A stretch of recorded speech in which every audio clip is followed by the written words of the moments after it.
چې هلته کې قرآن کې الله پاک اعلان وکړو ووجدک عائلا فاغنا. ای پیغمبره ما ته وکتل ستا معاشي پریشاني وه، ما درته یوه مالداري ښځه درکړه چې هغې مال په تا باندې لګي د معاشي پریشاني د ختمه شي.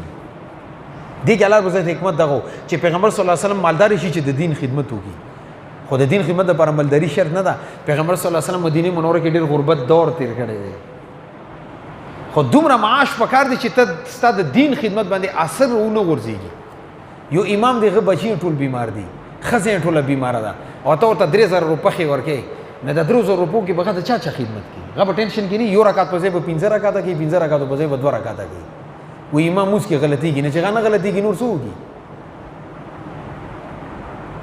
دیو جنه معاشي طور باندې یو عالم ته امام ته دومره استحکام پکار دی چې هغې د عبادات دینی خدمت متاثره نه شي، کم از کم درجه دغه ده. او مخکې چې کم د منځ کې اسې واقعه بیانوم، دی د حضرت فاطمه رضی الله عنها سیرت سره څه کار نشته.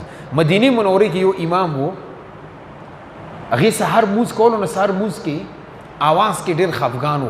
بار د کم وخت خلیفه و غا تېرېدو، نو چې کله د خیرات اورېدلو نو مسجد دروازه کې ودرېدو، هغې مونځ بل ځای کې کړو، بل مسجد کې. چې کله جمع وشوه نو مقتدیانو نه یې تپوس وکړو چې نن د ستاسو امام لهجه بدله وه، आवाज بدلو، معلومیږي ده چې کور کې څه پریشاني ده. مقتدیان ورته وایي چې موږ ته پته نشته دی. نه خلیفه د وخت رالو، امام نه یې تپوس وکړو چې نن د مونځ کې आवाज بدل و، خفګان و، څه چلو؟ و یو جي کور علم بیماره ده، هغې پریشانه کړی. ورته د هغې علاج طبیب نه وکړه، څومره خرچه راځي هغه زما په ذمې باندې شوه.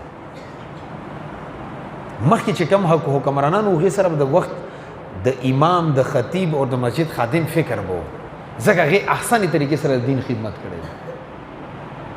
نن د مسجد مولا او د طالب ټول لوی دشمن دا حکومت وخت او بل څه هم دلګي چې د مولا پاکستان تبا کړی دی.